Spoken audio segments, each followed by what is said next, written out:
Voilà, bonjour. Alors, nous voici pour notre deuxième vidéo concernant notre présentation sur le workflow, hein, le concept de workflow sur Excel, plutôt qu'utiliser des fichiers ponctuels. Et donc, voilà, pour résumer, nous sommes partis avec un fichier comme ça. Donc, il n'y avait pas ça. Euh, voilà, il y avait juste ça. Et ça, c'est les formules qu'on a rajoutées. Ben, on nous a posé la question de savoir, voilà, est-ce que vous pouvez nous fournir, par exemple, les articles, les quantités d'articles vendus par année. Et donc, on a dû rajouter cette formule-là, et on a fait ce TCD-là. Et naturellement, ici, on a l'article faire. En 2025, il y a eu 56. En 2026, il y a eu 23 jusqu'ici. Donc voilà. Le but, c'était de dire, voilà, c'est ce qui se passe dans la société. Euh, dans des sociétés, dans ce que font les comptables, ce que font les contrôleurs de gestion, les financial analysis, et voilà.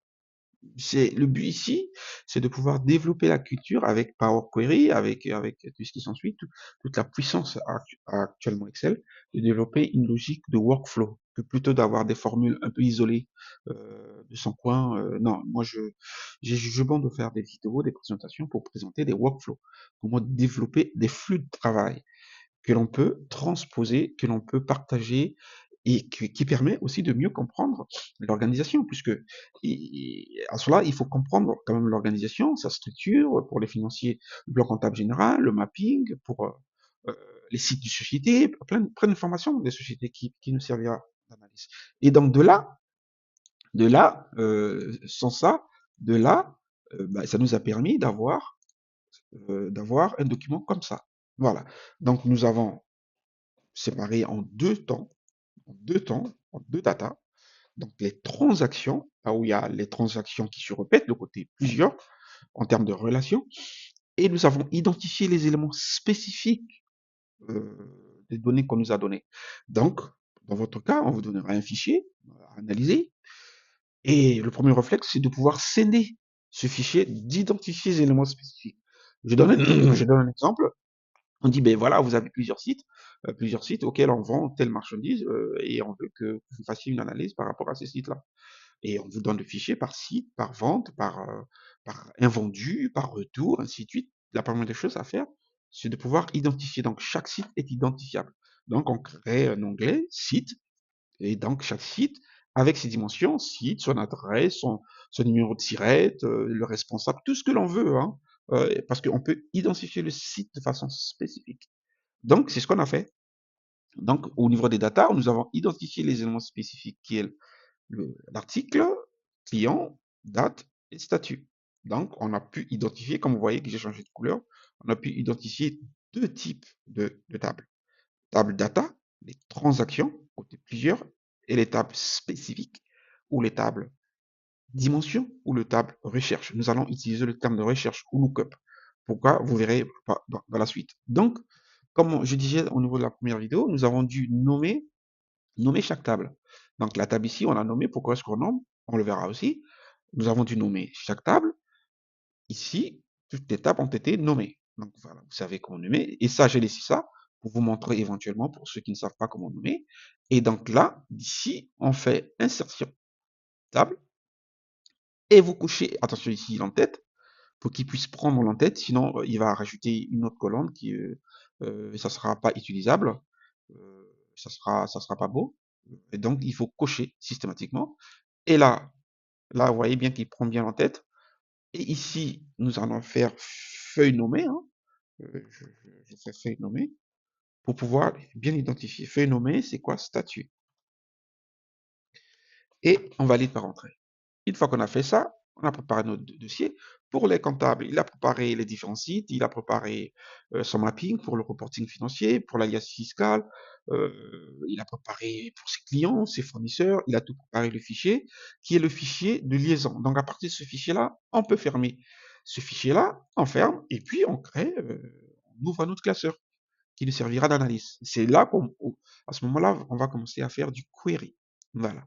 Et donc, je bon de garder ce fichier juste pour vous montrer la différence entre ce que j'ai appelé TCD normal, hein, vous voyez le titre, hein, TCD normal, allez, TCD normal, avec le TCD lié au query. Hein, comment query présente les choses. Voilà. Pour vous montrer juste la différence. mais on pouvait prendre un classeur normal. Logiquement, on prendrait un classeur normal. Et donc, juste pour vous montrer, à partir du fichier normal, auquel on a fait un TCD normal, et avec la logique que nous avons fait en créant des tables dimensions, et euh, des tables de data ou transactions. Donc, pour cela, aller faire maintenant, commencer à faire du query. Voilà. Le query, c'est quoi? On le retrouve aussi bien sur Excel que sur Power Pivot. Le query, c'est quoi? C'est au niveau de données, tout ce qui est, vous allez dans données, tout ce qui est récupérer et transformer des données, c'est rattaché au query. Obtenir, par exemple ici, obtenir des données. Ici, voilà, on peut importer les données Excel, tout type de données, hein, CSV, texte, XML, voilà, ici, même connecté avec Access, des données liées à Oracle, à SAP, peu importe, on peut connecter avec ces logiciels-là. Donc ça, c'est le côté query. Ici, il va ouvrir une autre fenêtre. Donc ici, on peut importer au-delà de 1 million de lignes que propose Excel. Et ensuite, les analyses se font dans Excel. Vous allez voir comment ça se présente. Donc ici, dans notre cas, c'est Excel. Donc, j'importe sur Excel. En important sur Excel, vous voyez bien que je vais chercher le fichier. Voilà, c'est ce fichier-là que j'ai appelé nommer. Et en faisant ça, voilà. Ici, ça, une petite explication parce que là, vous voyez bien que ici, il nous propose les feuilles nommées que nous avons nommées, qu'on a mis FN, que je voulais que vous identifiez pour bien différencier. Parce que Power Query considère que les tables sont des onglets Excel. Vous voyez, les onglets que nous avons nommés. Et mais nous avons fait FN, nous avons nommé. Parce que si je vous montre par exemple client, regardez ce que fait si on considère que les onglets. Nul, ça va nécessiter qu'on fasse beaucoup plus de traitement, puisque Power Query permet de transformer, de modifier et de transformer les datas, d'automatiser ces tâches d'import, de transformation des datas. Voilà. Mais par contre, regardez ici également les dates. Regardez, les datas, il nous rajoute des colonnes, nul, qui va nécessiter beaucoup plus de travail. Mais si je prends la même chose, data, par exemple data ici, vous voyez, avec le fait d'avoir nommé, c'est beaucoup plus propre. Client, regardez client, c'est beaucoup plus propre, uniquement ce que nous avons nommé. Mais quand je prends client ici, regardez ce que ça donne. Donc c'est la raison pour laquelle nous allons importer non des onglets, mais nous allons importer nos feuilles qu'on a nommées. Donc j'importe tout, d'accord, que les feuilles nommées, d'accord. Mais ici, je ne vais pas mettre chargé. Si je mets chargé, il va directement les mettre dans Excel. Ce que nous ne voulons pas, nous voulons qu'il nous charge ça dans Query. Donc, on va partir de transformer les données.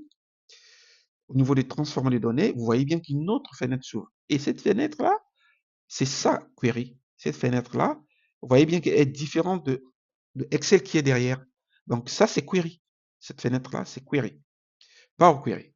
Donc, vous trouverez aussi dans Power BI. Donc, Power Query. Donc, ici, on peut importer au-delà de 1 million, 10 millions, 30 millions. C'est la raison pour laquelle nous sommes passés directement dans Query.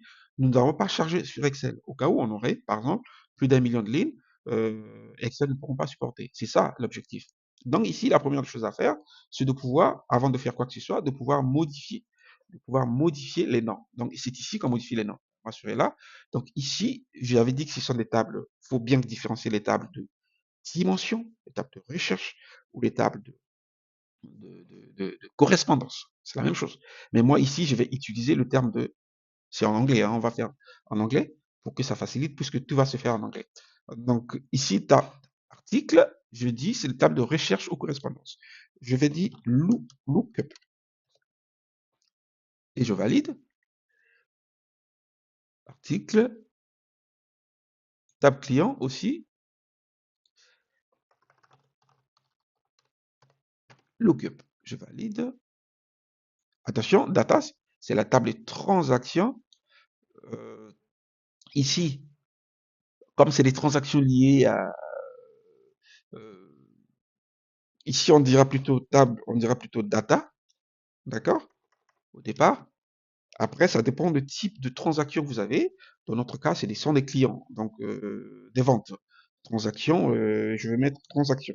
Ça pourrait être grand livre, le type de transaction que vous avez. Donc, je vais juste mettre de façon générique transaction, mais devant, il faut mettre data. Voilà. Donc, ce sont des data à différencier. Donc, l'ensemble des détails, le détail. Date aussi, je mets table de lookup. Statut, des tables spécifiques de dimension, ce sont les tables de lookup. Voilà. Et donc, rapidement, la présentation, on verra avec les prochaines vidéos, au fur et à mesure, quand on va travailler sur des niveaux beaucoup plus intermédiaires et beaucoup plus avancés, on verra query en détail. Query, c'est ça, en fin de compte, tous les éléments se présentent ici. Ici, c'est les noms des requêtes auxquelles on est en train de créer, comme c'est écrit ici, requête, chaque table, requête des tables. Et ici, le nom, et ici, comme dans VBA, Visual Basic, comme dans les macros, ici, toutes les tâches que nous allons faire ici seront enregistrées ici, de façon automatique. Comme ça automatise toutes les tâches, on n'aura plus à refaire la même chose. Voilà, c'est ça la beauté de Query, c'est que il automatise des tâches, quoi. Mais pour le moment, comme on est dans un niveau basique, je préfère ne pas aller aussi loin que ça. Donc, on s'arrête à ce niveau-là. Voilà. Donc là, la première des choses, une fois qu'on a nommé, on va juste contrôler le type de données. Donc ici, en article, on voit bien qu'on a R, des lettres, des chiffres. Donc si je clique ici, tous les types je peux changer le type de données. ABC, c'est du texte. Ça nous convient mieux. Ici, c'est du texte aussi, ça nous convient mieux. Ici, c'est le nombre entier, ça nous convient mieux. Donc, on vérifie tout. Client, voilà. Texte, texte, texte. Transaction, ici c'est date, on voit bien que c'est date, ça nous convient mieux. Ici c'est texte, voilà. Texte, ici entier, texte, ça nous convient.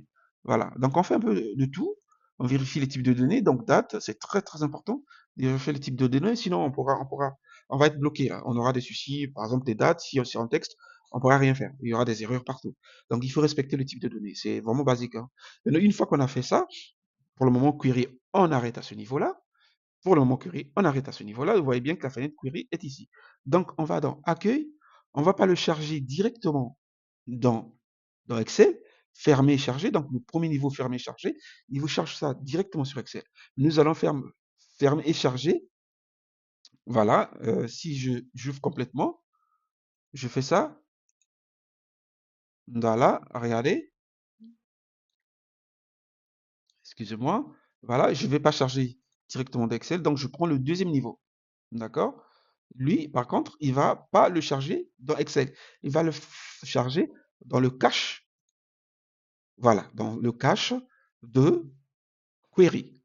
Ici, attention, regardez le but, ce que je disais, si j'utilise table, il charge sur Excel. Et là, je peux utiliser des rapports croisés dynamiques tout de suite.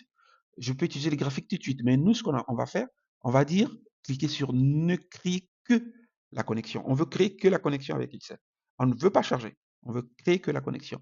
Et on veut ajouter, puisque c'est le but, on veut ajouter au modèle de données. Donc, nous cliquons ajouter ces données au modèle de données. Voilà. Donc, en faisant ça, on voit bien que la connexion se crée ici. La connexion, toutes les requêtes qu'on a créées, les tables, donc les faits qu'on a créés. Voilà, ici, on voit bien que lookup article, si je fais passer ma souris ici, vous voyez bien que les datas apparaissent ici. Le article, prix, si je client, vous voyez que c'est beaucoup plus propre déjà. Je prends les transactions, je prends les datas, je prends les statuts. Vous voyez bien que ça apparaît ici. Voilà. Donc après, on peut modifier, on peut supprimer. Si je veux modifier, je repars dans Query.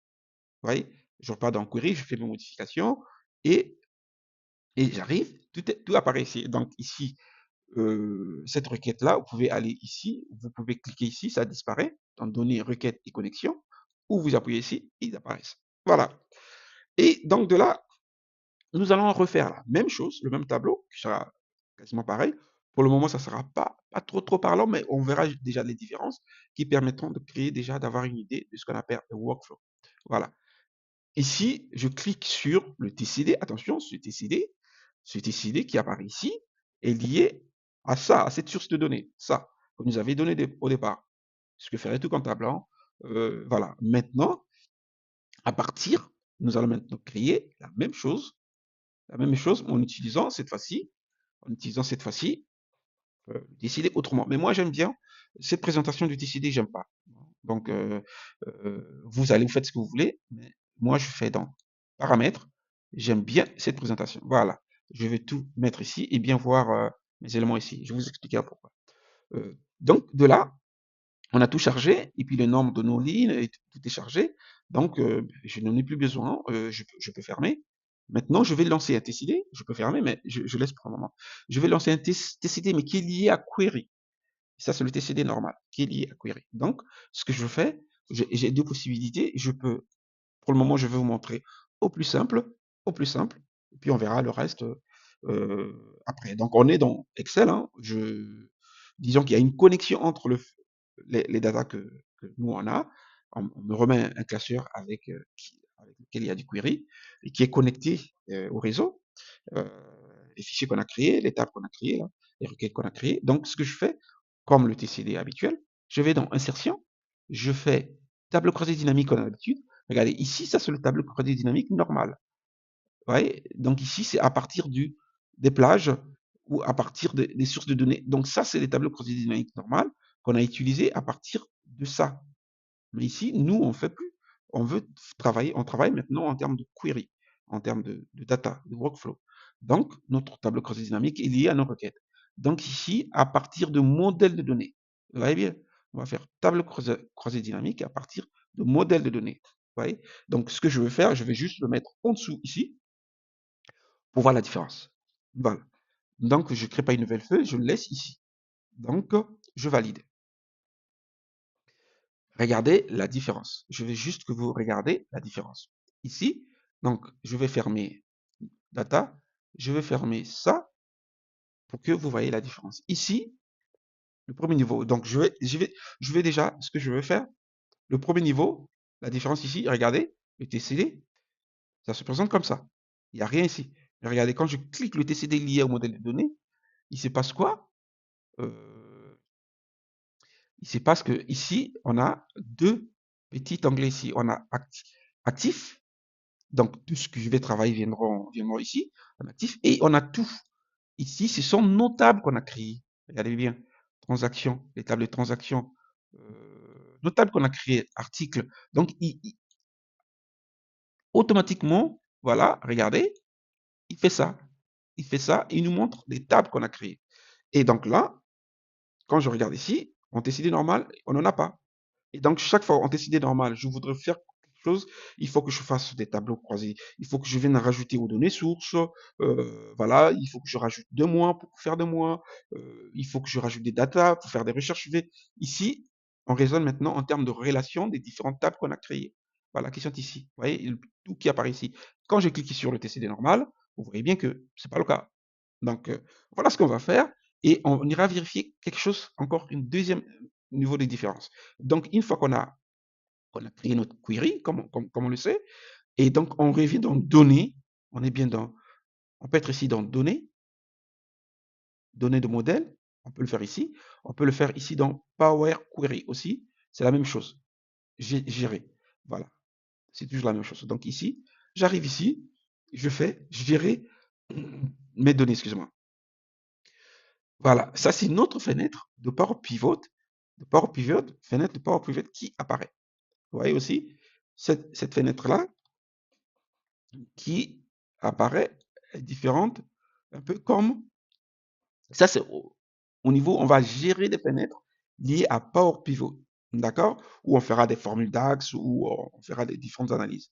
Vous voyez bien que maintenant, ce qu'on a importé, vous voyez bien que ce qu'on a importé, attendez, je vais l'ouvrir un petit peu. Vous voyez bien que ce qu'on a importé comme table apparaît ici, au niveau des onglets. Alors, l'article est là, ce qu'on a importé. On peut travailler également ici, faire des modifications également ici, rajouter également ici. Voilà, lookup client, data transaction. Voilà, moi ce que je fais, c'est que je mets data devant. Je ramène devant. Voilà. Donc je rassemble les lookups entre eux pour bien identifier des faits spécifiques. Voilà, statut et data, je le mets devant. OK? Voilà. Donc d'ici, on ira voir autre chose. Donc je l'ouvre complètement. D'accord? J'ouvre complètement cette data-là. Et là, ça c'est vue, ça c'est la vue au niveau de ces requêtes qu'on a importées. Ça c'est des vues tables. Ensuite, on a des vues diagrammes qui sont liés aux relations. Voilà, le vue diagramme. Vous voyez, on voit bien que il n'y a pas de relation dans notre vue diagramme. D'accord? Dans le vue diagramme, voilà, c'est tout le but, c'est ça. On a vu que, on a vu ici, on avait ici, on avait des tables de requêtes qui ont été créées, mais il n'y a pas, vous voyez bien que c'est pas lié. Pour le moment, c'est pas lié. Donc, on est venu sur cette vue pour pouvoir faire des relations. Voilà, on aurait pu utiliser des recherches V, on aura utilisé tout ce que l'on veut. Voilà, c'est ça la beauté de Power Query et de Power Pivot. Et donc, tout ce qu'on voit là, bah, c'est pareil dans Power Pivot. Mais là, on est que sur Excel. Et donc, à ce moment-là, on arrive ici pour faire des relations. Maintenant, voilà ce que je disais, la beauté de ce que je disais tout au départ. Euh, j'ai découvert aussi, hein, que je vous fais en profiter. Et donc, ce que je fais, je mets data en bas. Visuellement, il faut bien identifier les deux natures de table. Les tables de transaction. Ici, j'ai mis data. On mettra toujours data. Transaction, ça sera des ventes. Data, achat. Data, peu importe. Les transactions, différents types de transactions. Pour les comptables, on dira data FEC, fichier des écritures comptables, data grand livre, ou bien pour les fiches d'immobilisation, data fiche d'immobilisation, parce que on a beaucoup de détails là-dedans, et puis qui sera différencié de data plan comptable, qui sont uniques. Voilà. Donc ici, les lookups qui sont des tables de correspondance, je le mets là, je le mets là, au-dessus. Il faut que ça reste au-dessus. D'accord? Les tables de correspondance restent au-dessus. Voilà. Et les tables de transaction restent toujours en dessous. Voilà pourquoi je dis donc que nos recherches, les recherches qu'on fera partiront de la partie lookup, des correspondances. Donc les correspondances, c'est toujours le côté 1, les data, c'est toujours le côté plusieurs. C'est la raison pour laquelle on a mis lookup, on a mis data. Et c'est la raison pour laquelle je présente ça de façon visuelle, que toutes les lookups soient au-dessus. Vous allez voir ce que ça va donner. Donc, on aura des clés, des codes qui sont ici, qui sont à ce niveau dans les data. Donc, si je prends par exemple le code article, on a le code article ici. Code article, vous voyez bien que le code article, je le prends, je garde, côté, je garde ma souris enfoncée, et j'arrive dans article. Regardez ce que ça va donner. Un, plusieurs. X ici, ça veut dire plusieurs. Vous voyez bien.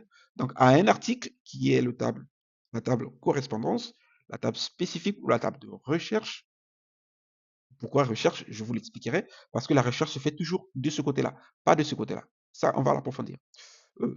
Ici, la table de lookup, c'est le côté 1. Donc, à un article, dans la table spécifique, correspond plusieurs. Le même article peut être vendu à plusieurs clients différents.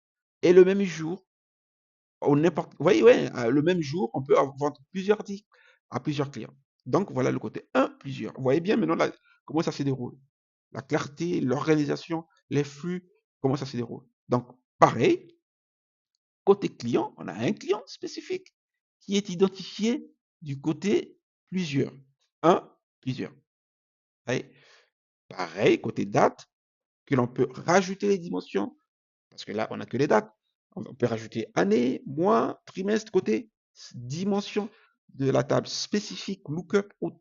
Et là, on prend ça, on met le côté transaction, toujours un, plusieurs. Et la date statut, et vous avez compris les jeux, on fait comme ça. Et donc, on voit bien que toutes ces tables, au-dessus, toujours au-dessus, on va allonger toutes les tables lookup au-dessus, toutes les tables liées aux transactions, parce qu'ici, on n'a qu'une table transaction. On pouvait avoir les ventes, on pouvait avoir les retours sur vente, on pouvait avoir peu importe les tables, dès lors qu'il y a des transactions côté plusieurs, on le met en dessous, le côté 1, spécifique, dimension, on le met au-dessus. Donc là, on a fait nos relations. Donc si on revient ici, data, vue, diagramme, qui servira de DAX pour faire des formules aussi, on en reparlera. Et ça, c'est le vue côté relation. Maintenant qu'on a fait ça, on peut fermer. Voilà. On revient ici, on va refaire le même tableau. Ici, quand on va bien voir le tableau, on avait montré la première différence. Ici, le côté plusieurs. Ici, ça veut dire que tout est lié. Donc ici, qu'est-ce qu'on avait? Dans le tableau, on a dit les articles. Attention, la recherche se fait toujours du côté plusieurs. D'accord? Je répète, on du côté plusieurs. plutôt du côté 1, excusez-moi. Voilà, donc la recherche se fera toujours. Je reviens ici. Je reviens ici. Juste le temps de déplacer ça. Donc, je reviens dans la relation. La recherche se fait toujours du côté 1. D'accord? Du côté 1. Et du côté transaction, on récupère uniquement les données en valeur. Mais la recherche se fait du côté 1. Voilà, c'est la raison pour laquelle, quand on va approfondir, vous verrez qu'on sera obligé ici, vous voyez, je clique ici, on sera obligé de masquer ici. Parce que des recherches qui vont se faire à ce côté-là vont générer des erreurs d'analyse. Voilà, au fur et à mesure, vous allez voir toutes les clés qui sont rattachées du côté 1, par exemple les codes, toutes les codes qui sont ici seront masqués. Ça, on le verra après. Donc, on va partir d'ici pour récupérer les datas ici. Donc là, je ferme. Qu'est-ce qu'on nous a demandé? Où se trouve, où se trouve, où se trouve le faire? On voit bien qu'on n'a pas l'année ici. Quand on prend la date, regarde bien, la date ici, on n'a pas toute la date. Et donc, si je reviens dans Query, gestion, date, on voit bien que on n'a pas l'année. Et voilà, c'est là où ça devient intéressant. Je vais plutôt que, on peut le faire sur TCD, hein, mais la gestion, ça ne sera pas pareil en termes de quantité. Si on est au-delà de ligne, on ne peut pas le faire d'ailleurs. Donc, à ce moment-là, qu'est-ce qu'on va faire? On va repartir sur notre fichier source.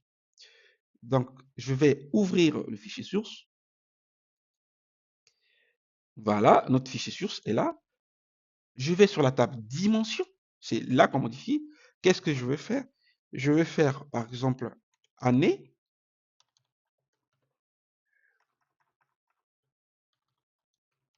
D'accord? Et une table qui se crée. Regardez, il va tout récupérer automatiquement. Je mets une formule. Année.